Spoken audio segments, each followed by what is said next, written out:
Assalamualaikum warahmatullahi wabarakatuh. Waalaikumsalam warahmatullahi wabarakatuh. Bismillahirrahmanirrahim. Alhamdulillahi rabbil alamin. Wassalatu wassalamu ala ashrafil anbiya'i wal mursalin, imamil muttaqin, sayyidil ghurril muhajjalin, wa ala alihi wa ashabihil mujahidin at-tahirin. Amma ba'du. Saudara-saudara kaum muslimin rahimakumullah, sesungguhnya gaya hidup seseorang sangat ditentukan oleh cara bagaimana dia memandang hidup ini. Dengan kata lain, bagaimana seseorang memandang hidup, begitulah dia akan hidup. Oleh sebab itu, untuk mengubah keadaan seseorang harus diawali lebih dahulu dengan mengubah caranya memandang kehidupan ini. Itulah sebabnya dalam surah Ar-Ra'd ayat 11 Allah Subhanahu wa ta'ala menjelaskan, Innallaha la yughayyiru ma biqaumin hatta yughayyiru ma bi anfusihim. Allah Subhanahu wa ta'ala tidak akan mengubah nasib dan keadaan satu kaum sampai kaum itu berusaha mengubah apa yang ada di dalam diri mereka sendiri. Yang ada di dalam diri itu tentu tidak lain adalah rule of thinking, bahasa kerennya state of mind, kata orang Kulon, cara berpikir, cara memandang kehidupan yang akan sangat mewarnai cara orang menjalani kehidupan itu sendiri. Oleh karena itu, pada pertemuan kali ini kita akan membicarakan tentang dasar dan tujuan hidup dari seorang muslim di dalam kehidupan ini. Yang pertama, tentang dasar dan landasan hidup.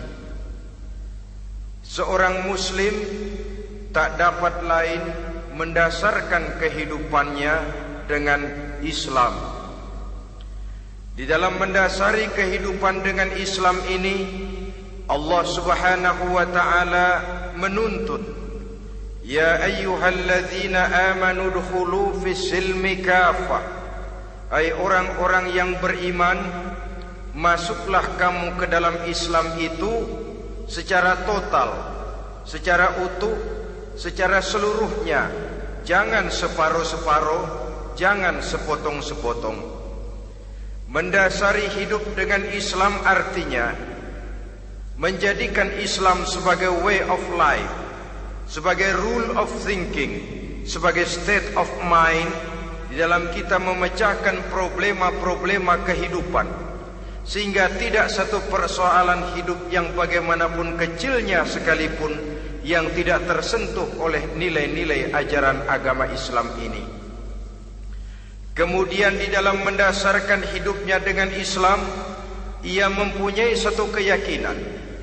Pertama, Islam sebagai dasar hidupnya adalah agama yang sesuai dengan fitrah daripada manusia.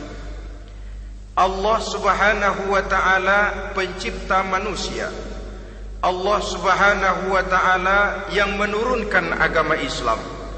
Oleh sebab itu, tentu saja seluruh konsepsi Islam ini sudah diukur sedemikian rupa sesuai dengan kemampuan yang dimiliki oleh manusia. Secara logika bisa kita katakan, pabrik mobil di Jerman misalnya bikin mobil namanya Mercy. Seiring dengan itu dikeluarkannya buku petunjuk. Mobil ini bernama Mercy, kecepatan maksimal sekian ratus kilometer per jam, daya angkutnya sekian ratus kilogram, kalau rusak memperbaikinya ini onderdilnya itu umpamanya. Karena pabriknya yang bikin mobil, lalu pabriknya juga yang mengeluarkan buku petunjuk, tentu buku itu sesuai benar untuk mobilnya. Dan logika mengatakan tidak bisa kita punya mobil Mercy rusak, kita perbaiki dengan menggunakan buku petunjuk yang dikeluarkan oleh pabrik mobil Fiat. Tentu saja mobil makin rusak, acak-acakan dan tidak karu-karuan. Ini artinya, jikalau manusia ingin baik, jikalau manusia ingin mencapai sesuatu yang bernama bahagia, dia harus mengikuti petunjuk yang dikeluarkan oleh yang menciptakan manusia. Dan petunjuk-petunjuk itu telah turun dalam satu konsepsi yang bernama Islam yang sesuai dengan fitrah manusia. Yang kedua, oleh karena keyakinannya bahwa Islam sesuai dengan fitrah manusia, ia pun berkeyakinan bahwa Islam adalah agama untuk seluruh manusia, universal. Walaupun ia diturunkan di tanah Arab, tetapi ia bukanlah agama hanya untuk orang Arab semata-mata. Keyakinan ini perlu ditegakkan kembali. Oleh karena akhir-akhir ini muncul pendapat-pendapat yang menganggap seolah-olah agama itu barang impor. Persilahkan saja kalau memang itu merupakan keyakinannya, tetapi menganggap agama sebagai barang impor sungguh merupakan satu kekeliruan yang sangat besar. Bahwa Arab sebagian besar memang Islam, jelas. Tetapi Islam bukannya Arab, itu pun harus kita akui. Kita bisa menjadi Muslim yang baik tanpa perlu menjadi orang Arab. Dengan kata lain, kita bisa menjadi Muslim yang baik dengan tetap menjadi warga negara Indonesia yang baik. Bahwa Al-Quran diturunkan dalam bahasa Arab oleh karena memang ia turun di tanah Arab. Buktinya apa? Walaupun Quran dalam bahasa Arab, tidak satu pun ayat Quran yang ditujukan kepada orang Arab semata-mata. Tidak ada ayat ya ayyuhal arabiyun, hai orang-orang Arab. Tidak ada. Yang ada malah ya ayyuhan nas, wahai manusia. Manusia yang mana? Yang mana saja asal merasa manusia. Kalau tidak merasa manusia, tidak usah terpanggil dengan ayat tadi. Maka dalam mendasari hidup dengan Islam, kita berkeyakinan Islam adalah agama untuk seluruh manusia. Yang ketiga, di dalam mendasari hidup dengan Islam, kita berkeyakinan Islam adalah agama terakhir yang diturunkan kepada Rasul terakhir.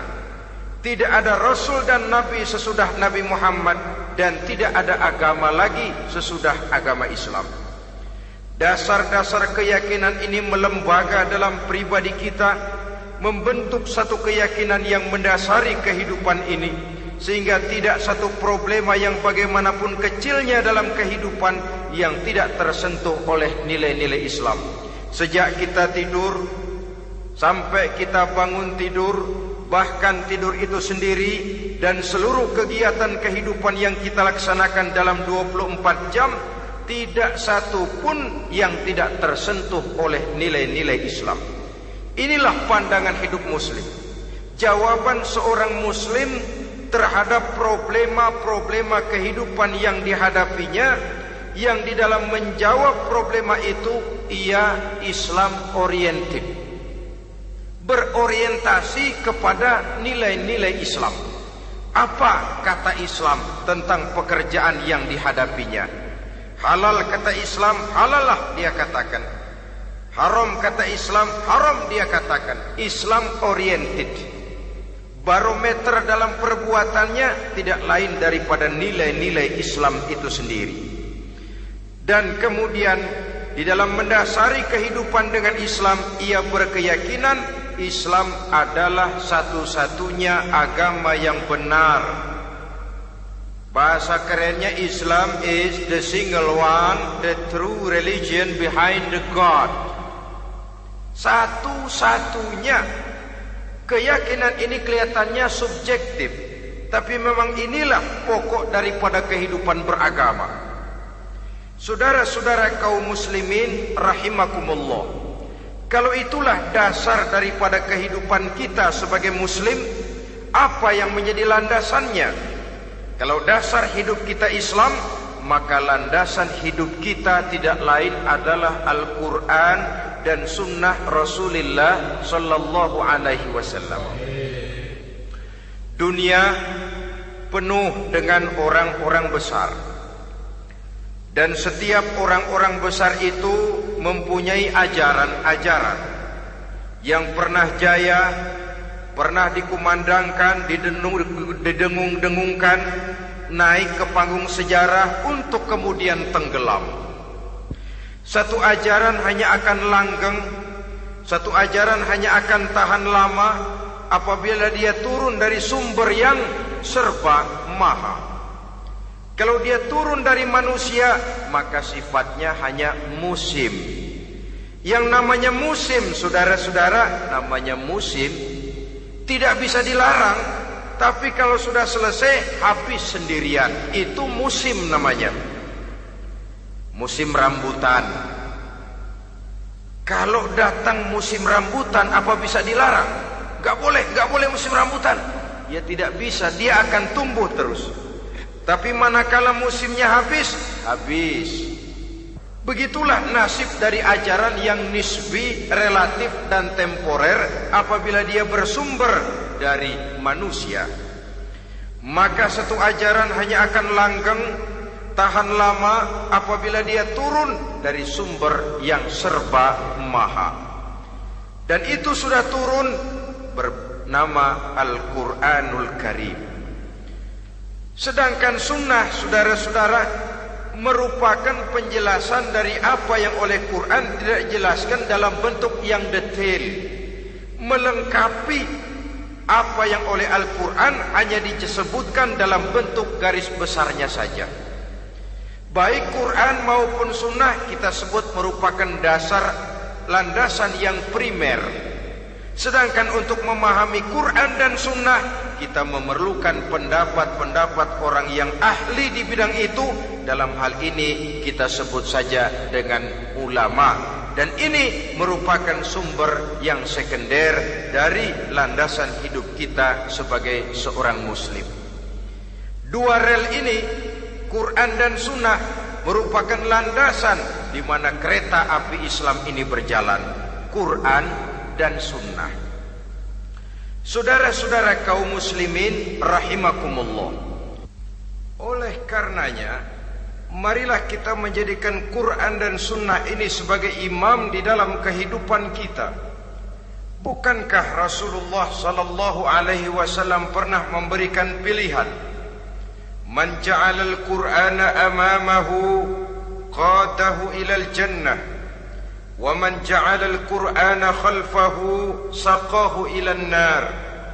Siapa yang meletakkan Quran di depannya, dijadikannya Quran sebagai imam dan dia sebagai makmum, maka Al-Quran akan membimbing dia ke surga.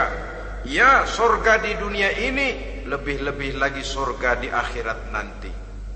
Sebaliknya, wa man ja'alal Qur'ana khalfahu, siapa yang meletakkan Quran di belakangnya, dia belakangi ajaran dan konsepsi Al-Quran, dia tinggalkan perintah-perintah Al-Quran, maka Al-Quran yang dibelakanginya itu akan mendorong dia ke neraka.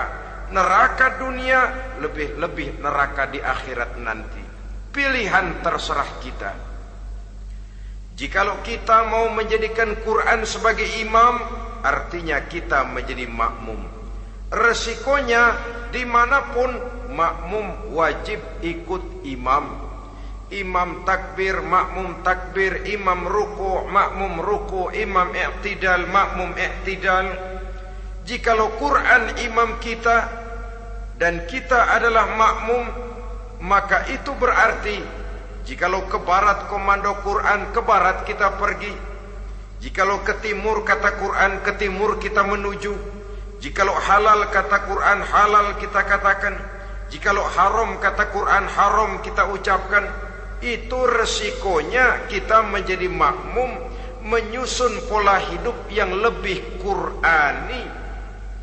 Tapi sebaliknya, ke barat komando Quran, ke timur kita pergi, ke utara kata Quran, ke selatan kita menuju. Halal kata Quran malah kita tidak mau melaksanakannya. Haram kata Quran kita senang bukan main. Artinya kita mau menjadi makmum, dan Quran kita jadikan sebagai makmum, kita sendiri malah mau menjadi imam. Kita paksa konsepsi Al-Quran itu supaya sesuai dengan naluri kemanusiaan kita, mengotak-atik hukum, menghalalkan yang haram, mengharamkan yang halal. Dikala itu landasan hidup kita sudah goyah, tidak lagi sebagai landasan tempat kita bertolak, tetapi malah menjadi satu landasan yang kita injak-injak. Sesungguhnya saudara-saudara, Quran tidak akan membawa berkah, tidak akan menjadi rahmatun wa shifaun lil mu'minin, menjadi penyembuh, menjadi rahmah bagi orang-orang beriman, apabila yang kita baca itu kita injak-injak di dalam kehidupan.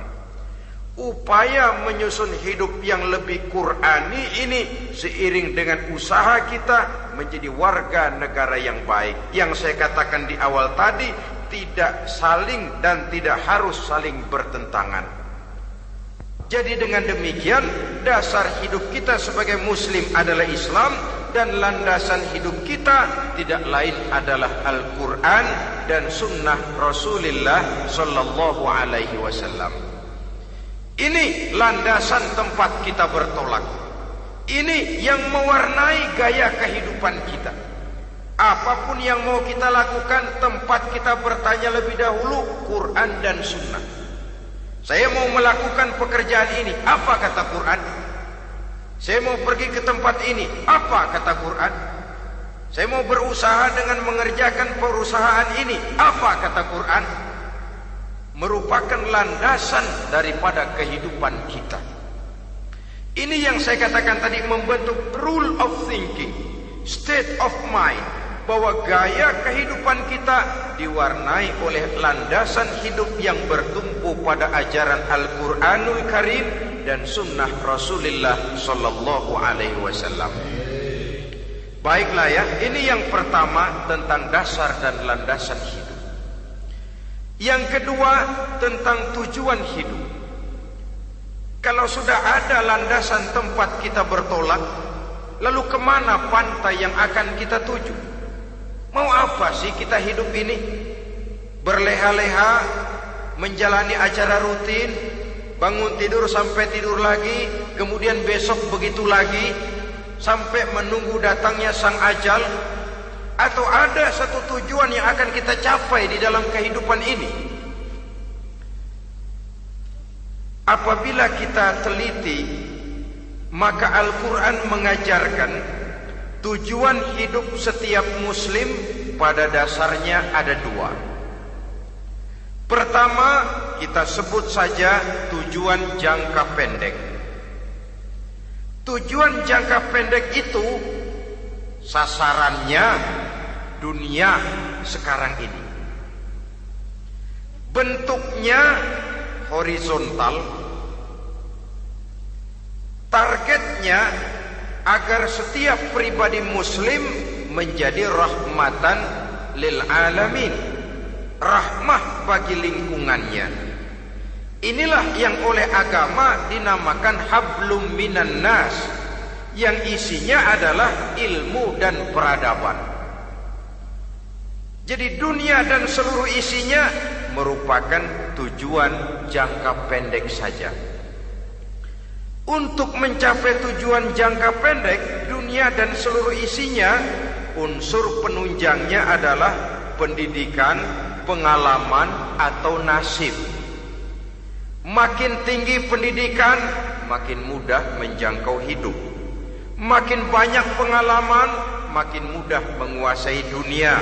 Atau karena faktor nasib, pendidikannya tidak seberapa, pengalaman pun kadang-kadang dangkal, tapi karena nasibnya lagi hoki, kata orang sekarang, nasibnya lagi bagus, dia naik ke panggung memegang peranan. Faktor yang namanya nasib ini ada, tapi tidak bisa dijadikan sandaran untuk menjangkau dunia dan seluruh isinya. Unsur penunjangnya, pertama pendidikan, yang kedua pengalaman, yang ketiga faktor nasib. Oleh karena itu, apabila kita ingin mudah mencapai dunia, yang pertama harus kita laksanakan bagaimana menempuh satu pendidikan. Di zaman sekarang orang terangsang untuk hidup dalam pola yang oleh orang-orang priangan disebut hardolin. Saudara tahu hardolin?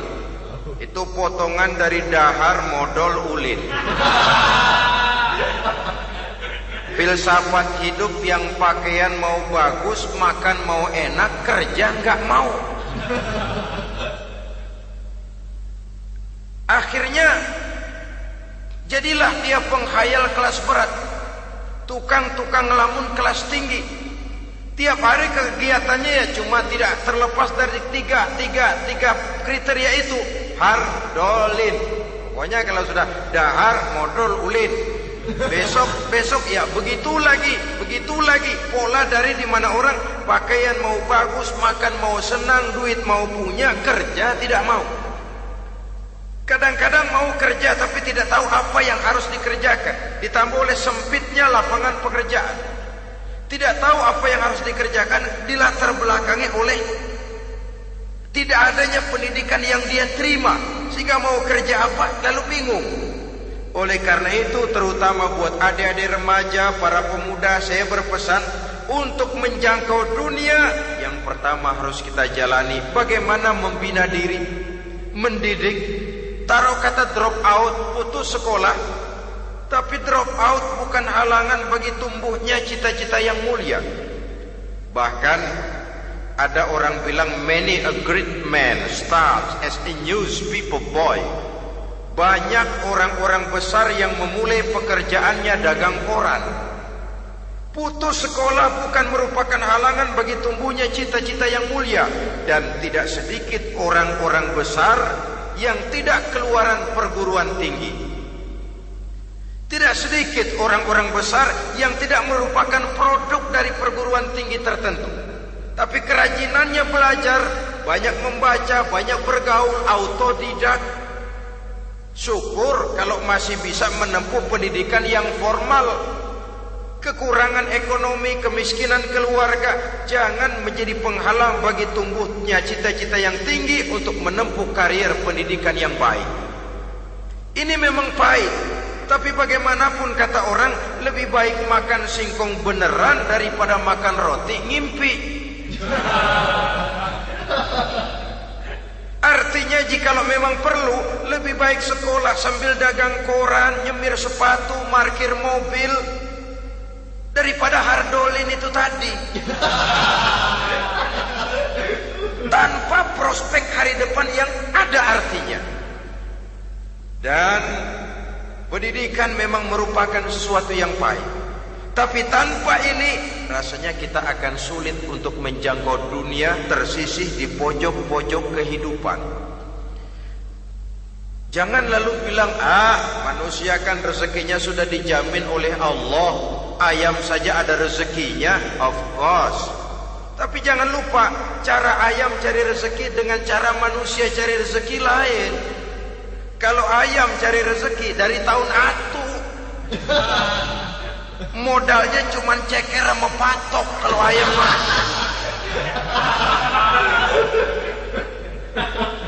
asal bisa nyeker, bisa matok, ayam dapat rezeki. Pokoknya kertok dah.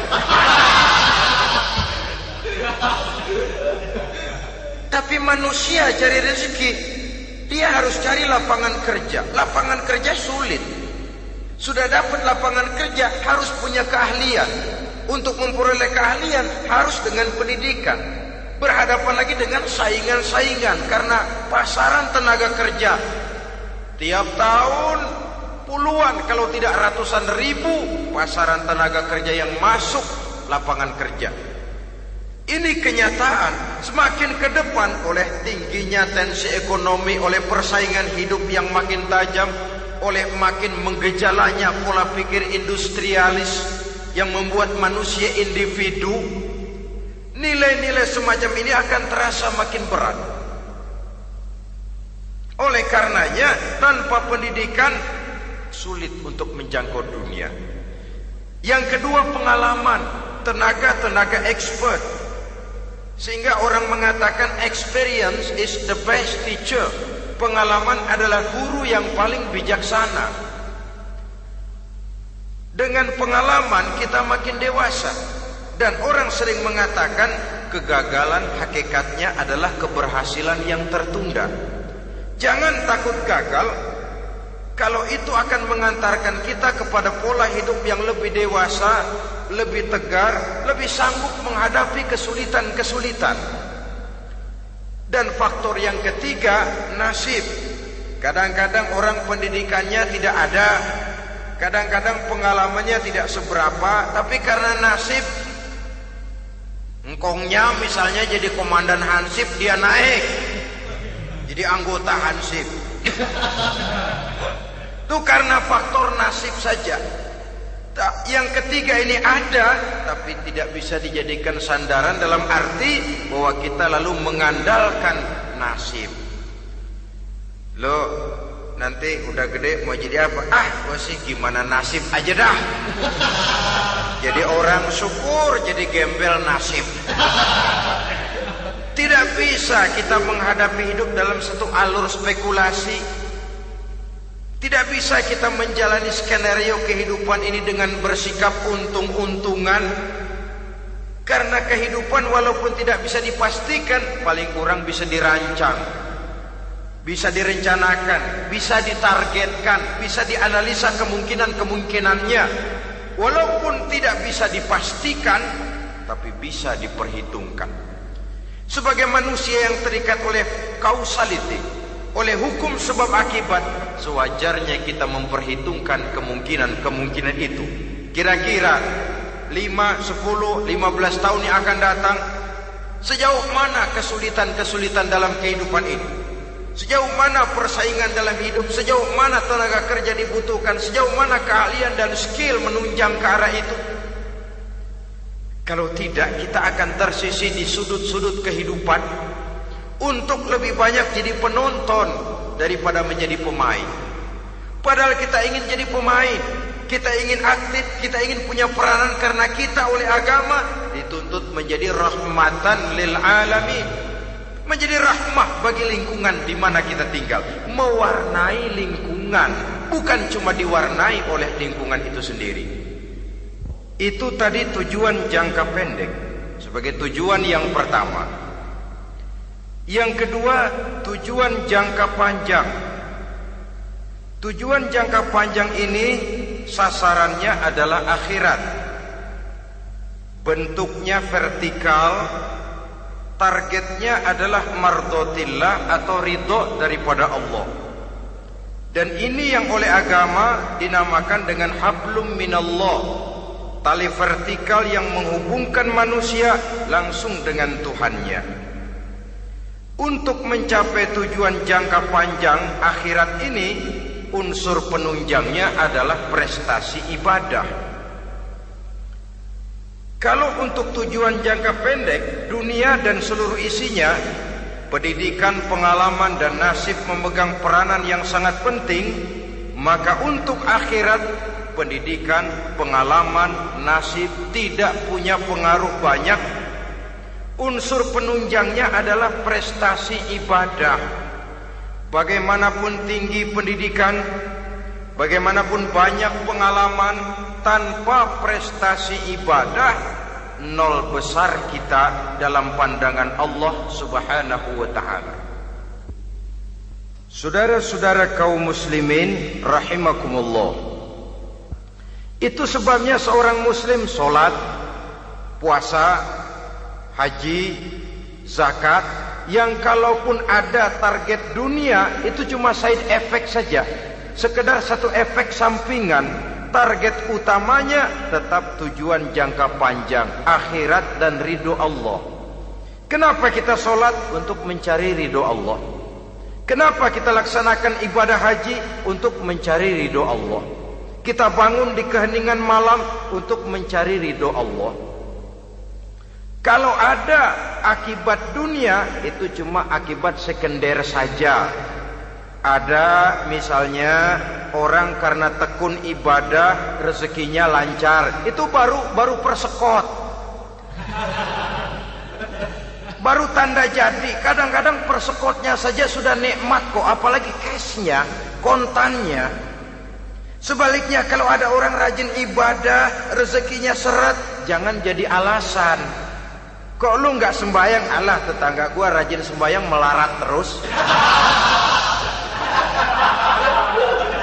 Ya memang sholat itu bukan dengan target dunia, target akhirat, saudara-saudara.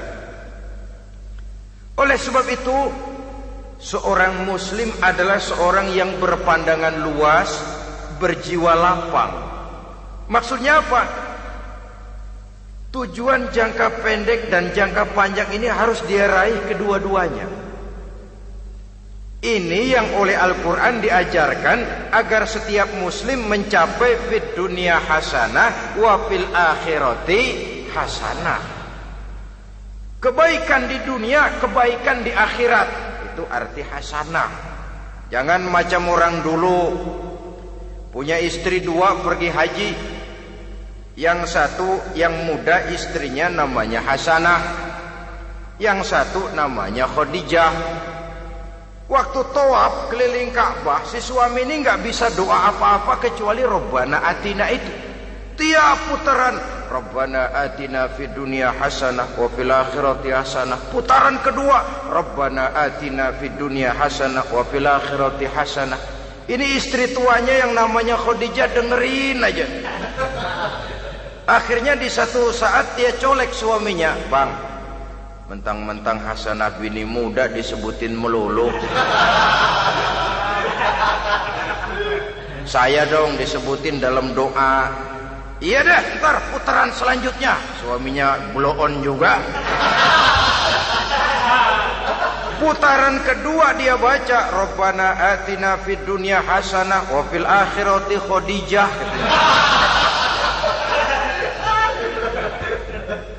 Saudara-saudara, itu makna refleksi daripada doa tadi itu, doa sapu jagat. Kita ingin fid dunya hasanah wa fil akhirati hasanah. Tujuan jangka pendek dunia tercapai, tujuan jangka panjang akhirat dan ridho Allah juga tergapai. Oleh sebab itu Al-Quran menjelaskan, wabtaghi fima atakallahu ad-daral akhirah wala tansa nasibaka minad dunya. Dengan karunia yang diberikan Allah kepadamu, carilah bahagia akhirat. Wala tansa nasibaka minad dunya, tetapi jangan lupakan bagianmu dalam kehidupan di dunia ini. Cari akhirat, utamakan akhirat dengan tidak usah melupakan jatahmu di dunia. Kenapa saya katakan seorang muslim berjiwa besar? Sebab andai kata dia gagal mencapai tujuan jangka pendek, andai kata dia gagal di dunia, dan dia oleh Islam diajarkan jangan sampai gagal, tapi andai kata dia gagal, dia masih punya tujuan jangka panjang, akhirat dan ridho Allah. Dia masih bisa menghibur diri, biarlah di dunia kita sederhana, bahkan biarlah susah di dunia, asal di akhirat kita bahagia. Orang yang tidak punya pandangan hidup semacam ini, surgalah dunia ini, segalanya telah tertumpu di sini.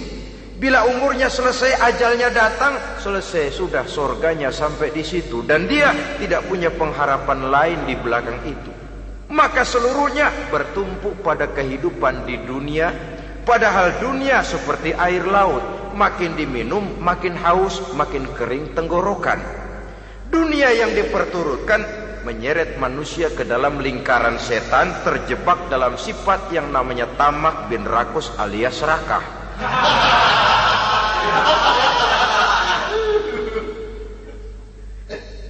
Andai kata dia gagal untuk tujuan jangka pendek, dia masih punya tujuan jangka panjang, akhirat.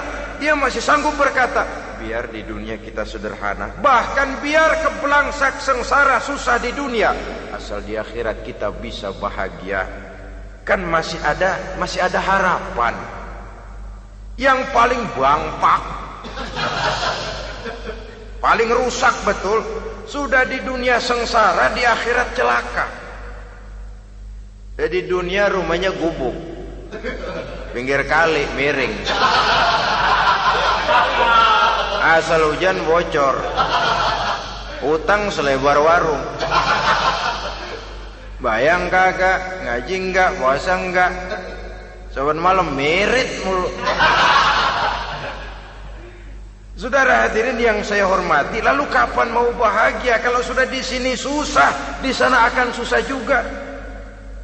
Ini yang pertama, seorang muslim, seorang yang optimis, berjiwa besar, luas pandangan. Kegagalan dia dalam jangka pendek tidak menyebabkan dia melupakan tujuan jangka panjang. Yang kedua, positifnya apa?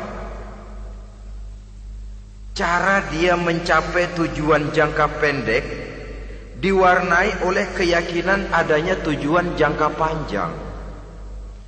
Dia memang benar cari harta, tapi karena dia yakin ada akhirat, Allah ridho apa tidak. Ini positifnya.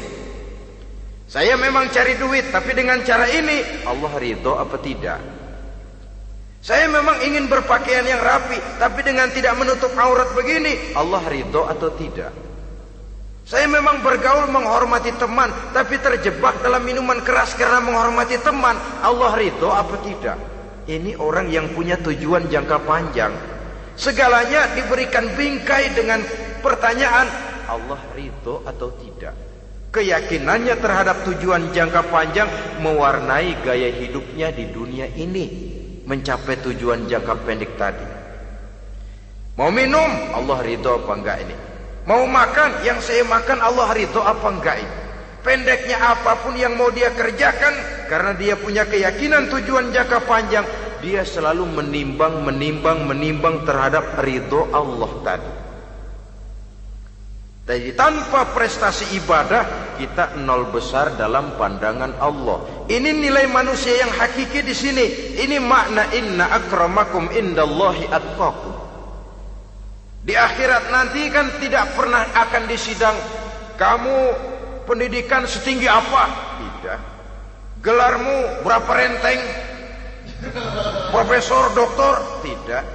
Akhirat hanya menyidang kau sholat atau tidak, kau puasa atau tidak, kau zakat atau tidak. Diberikan kamu harta yang banyak, dari mana kau dapat, kemana kau belanjakan. Prestasi ibadah itu yang ditanya. Setinggi apa pendidikan, sebanyak apa pengalaman, no problem, tidak jadi masalah di akhirat itu. Prestasi ibadah itu yang akan kita persembahkan di hadapan Allah. Itu makna inna akramakum indallahi atqakum. Kerbau dinilai dari dagingnya, makin gemuk makin mahal harganya. Tapi ada perkutut lebih mahal dari kerbau. Perkutut itu mahalan mentahnya loh daripada matangnya. Karena harga perkutut pada suaranya. Lalu di mana harga manusia yang paling gemuk? Tidak. Suaranya, oh kalau manusia dinilai dari suaranya, barangkali Madonna nomor awal masuk surga itu. Hanyalah dengan prestasi ibadah kita bisa mencapai tujuan jangka panjang, akhirat dan ridho Allah. Nah baiklah ya, kalau sudah jelas bahwa kita punya dua tujuan jangka hidup, jangka pendek dan jangka panjang, bagaimana Islam mengajarkan kita meraih dua ini? Pada prinsipnya Islam mengajarkan sistem keseimbangan. Dalam berbagai aspek kehidupan, keseimbangan ini nampak dengan nyata diajarkan oleh agama kita. Seperti ayat yang saya bacakan tadi. Dengan karunia yang diberikan Allah kepadamu, cari negeri akhirat, tapi jangan lupakan bagianmu di dunia ini. Dalam bentuk yang lebih nyata, bekerjalah untuk duniamu seolah kau akan hidup buat selamanya, tapi bekerjalah buat akhiratmu seolah kau akan mati besok. Manifestasinya dalam kehidupan, misalnya orang kaya diperintah membantu yang miskin, tapi orang miskin dianjurkan berusaha. Jangan mengandalkan hidup kepada yang kaya, seimbang. Kamu kaya, betul Pak, bantu yang miskin. Kamu miskin, iya Pak, berusaha. Seimbang. Tuan rumah diwajibkan menghormati tamu, tamu diwajibkan tahu diri, seimbang. Jadi bagaimana kalau sudah kita bekerja di sawah, di ladang, di pasar, di kantor, anggap kita akan hidup selamanya agar timbul gairah kerja. Tapi kalau sudah sholat, anggap kita akan mati besok supaya timbul khusyuknya. Nah, titik tekannya di mana? Stresnya itu. Walaupun Islam mengajarkan sistem keseimbangan, tapi Al-Quran tetap menggarisbawahi walal akhiratu khairul laka minal, bahwa bagaimanapun seimbangnya, akhirat itu lebih utama daripada dunia. Bagaimana implementasinya? Kata orang-orang tua, kalau kita menanam padi, rumput pasti tumbuh, tapi nanam rumput jangan mimpi tumbuh padi. Maksudnya apa? Kalau satu perbuatan kita niatkan karena Allah, dunianya pasti ikut. Tapi kalau satu perbuatan diniatkan karena dunia semata-mata, akhirat akan hilang. Sebab itu, biasakanlah berbuat sesuatu baik untuk tujuan jangka pendek, lebih-lebih untuk tujuan jangka panjang, dengan motif lillahi ta'ala. Jadi saya ulangi, satu perbuatan kalau sudah diniatkan karena Allah, dunia biasanya ikut.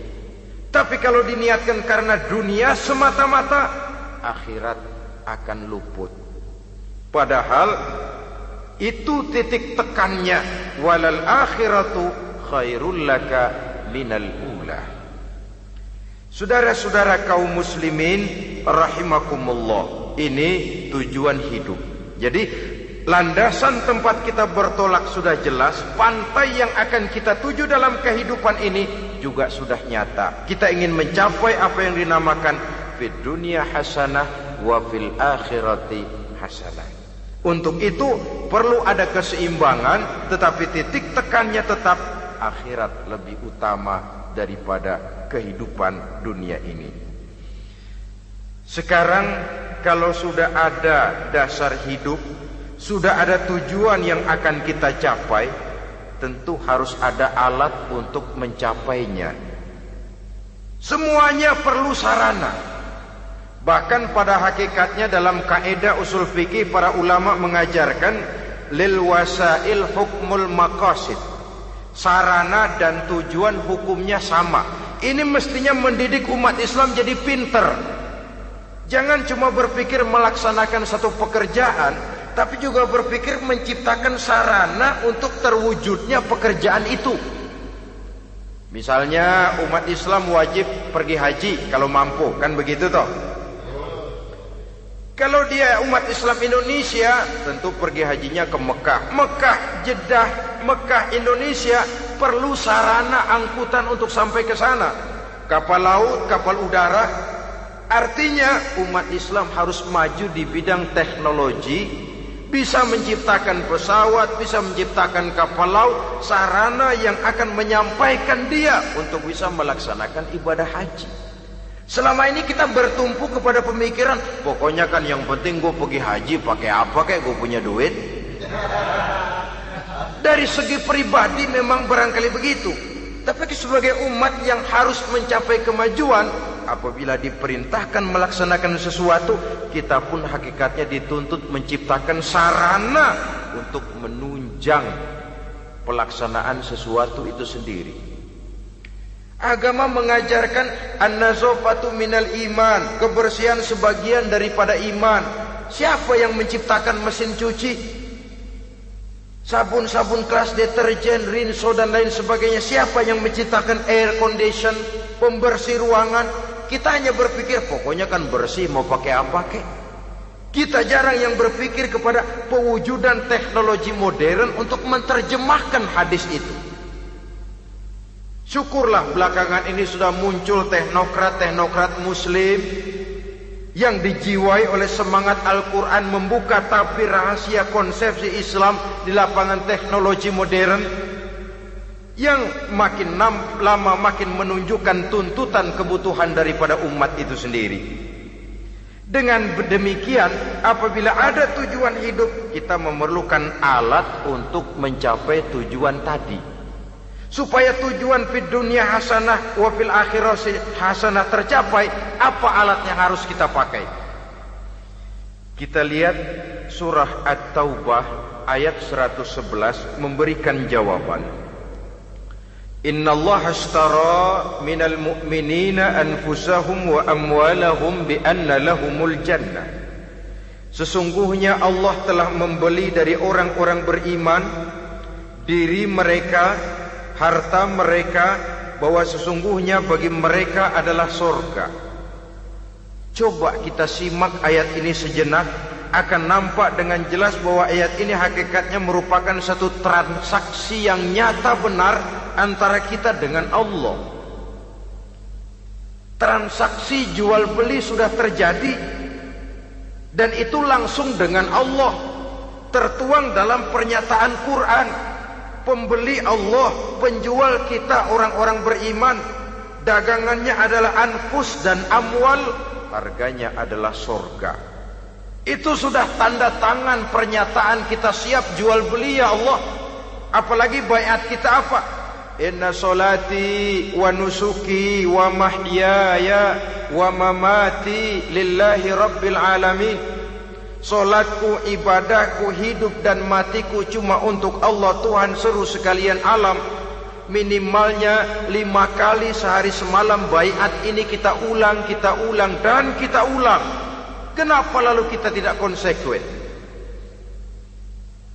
Dalam konteksnya dengan persoalan, maka alat hidup kita itu ada 2. Pertama, anfus. Ini bentuk mufrad dari jamaknya, bentuk jamak dari mufrad nafsun. Biasa diterjemahkan dengan diri. Yang dimaksud dengan diri adalah kepribadian. Yang dimaksud dengan kepribadian ialah kekayaan yang kita miliki dalam kepribadian kita. Artinya bisa tenaga, pikiran, konsep, gagasan, wewenang, ide, pangkat, jabatan, kemampuan, keahlian, skill, itu semuanya masuk ke dalam anfus, diri. Sedangkan amwal bentuk jamak dari mufrad malun, biasa diterjemahkan dengan harta. Pengertian di sini ialah seluruh bentuk-bentuk materi yang berada di bawah kekuasaan kita. Bisa rumah, bisa uang, bisa tanah, bisa kebun, bisa pabrik, bisa peternakan, itu semuanya amwal. Nah, baik anfus maupun amwal, diri, tenaga kek, pikiran kek, harta kek, pangkat kek, jabatan kek, wewenang kek, keahlian kek, untuk tujuan jangka pendek harus jadi rahmah bagi lingkungan. Untuk tujuan jangka panjang harus menunjang jalan menuju ridho Allah. Jadi kalau pangkat kita menjauhkan kita dari ridho Allah, itu bukan nikmat tuh, azab. Punya pangkat bukan melakukan kebaikan, malah melakukan kejahatan, setidak-tidaknya berdiri di belakang kejahatan, melindungi perbuatan-perbuatan munkar. Dalam kelas kakap melindungi korupsi, dalam kelas teri jadi backing tukang koprok. Umpamanya itu sudah menyalahi. Alat tidak digunakan untuk mencapai tujuan, itu untuk tujuan jangka pendek. Lalu amwal harta, uang, tanah, rumah, kebun untuk tujuan jangka pendek harus menjadi rahmah bagi lingkungan. Sedang untuk tujuan jangka panjang, baik diri maupun harta harus menunjang jalan menuju ridho Allah, harus meningkatkan prestasi ibadah kita kepada Allah Subhanahu wa ta'ala. Malah yang namanya amwal ini tanggung jawabnya lebih berat loh saudara. Kalau saudara diberikan ilmu, sidang akhirat cuma satu. Ilmumu kau amalkan untuk apa? Saudara diberikan umur panjang, pengadilan akhirat cuma bertanya satu. Umurmu kau habiskan di mana? Tapi saudara diberikan harta, pertanyaan akhirat dua. Hartamu kau dapat dari mana? Kau belanjakan kemana? Dari mananya dan kemananya ditanya, depan belakang. Kadang-kadang kan ada orang hartanya didapat dari jalan yang halal, dibelanjakan di jalan haram. Kerja peras keringat banting tulang setengah mati, begitu dapat duit beli buntutan, muter-muter kertas cari kode. Didapat dari jalan halal, dibelanjakan di jalan haram. Atau didapat dari cara yang haram, dibelanjakan di jalan yang baik. Menang judi, nyumbang pesantren. Nabi mengajarkan innallaha thayyibun la yaqbalu illa thayyib. Allah itu baik dan hanya menerima yang baik-baik saja. Tidak bisa mencuci kain dengan air najis. Kain akan tetap kotor. Saudara-saudara kaum muslimin rahimakumullah. Oleh karenanya masalahnya terpulang kepada kita, pandai-pandailah membagi orientasi. Suatu saat tenggelam kita dalam kesibukan dunia dan seluruh isinya untuk mencapai tujuan jangka pendek. Lain saat tenggelam kita memfanakan diri untuk mencapai tujuan jangka panjang, akhirat dan ridho Allah. Karena kehidupan ini bukan berjalan tanpa batas. Umur ini bukan satu karunia tanpa pertanggungan jawab. Satu saat setuju atau tidak, rela atau terpaksa, kita akan sampai kepada garis finish daripada perjalanan kehidupan dunia ini, yang memang merupakan satu perjalanan panjang, a walking tall. Kata orang Kulon, a walking tall, satu jalan yang demikian jauhnya. Entoh kita akan sampai ke garis finish. Bila datang ajal, senja kehidupan datang, malam menyelimuti. Datangnya tidak pernah kita sangka, tapi sekali dia datang, tidak satu kekuatan yang bisa menolak. Kehadirannya tidak pernah kita harapkan, tapi satu kali dia datang bertamu, pasti terjadi. Dan itu pasti akan kita temui. Alangkah malangnya pada saat kembali itu datang, kita tidak punya prestasi ibadah. Lalu apa artinya prestasi dunia? Apa artinya tujuan jangka pendek kalau kita harus kehilangan tujuan jangka panjang? Rumah kita yang besar, pangkat kita yang tinggi, harta kita yang banyak, bisakah menolong kita untuk kalau sudah kumpul di padang mahsyar nanti? Malaikat, jangan gebugin saya, rumah saya harga 2 miliar.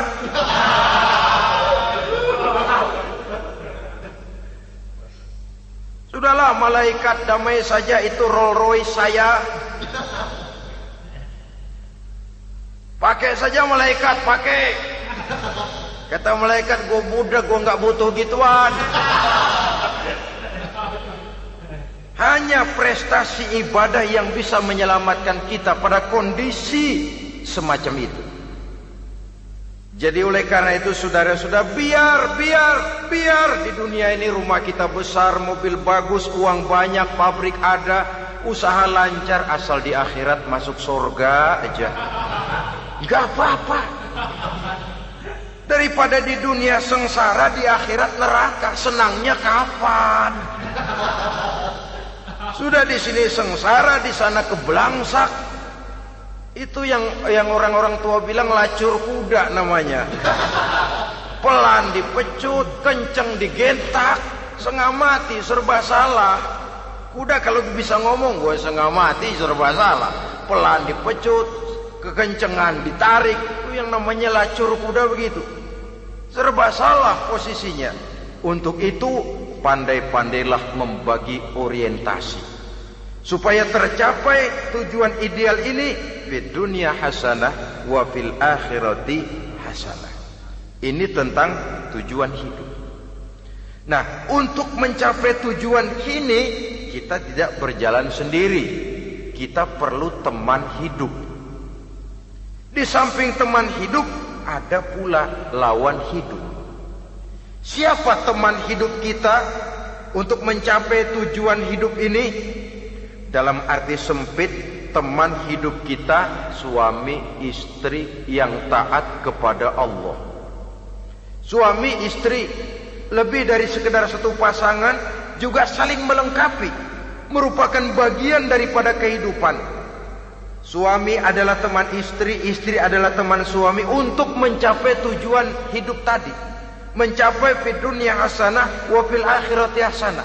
Seiring, seirama, selaras, serasi, seimbang, kata orang sekarang. Teman dalam arti sempit. Adapun teman dalam arti luas, setiap orang yang pandangan hidupnya sama dengan kita. Setiap orang yang akidahnya sama dengan kita.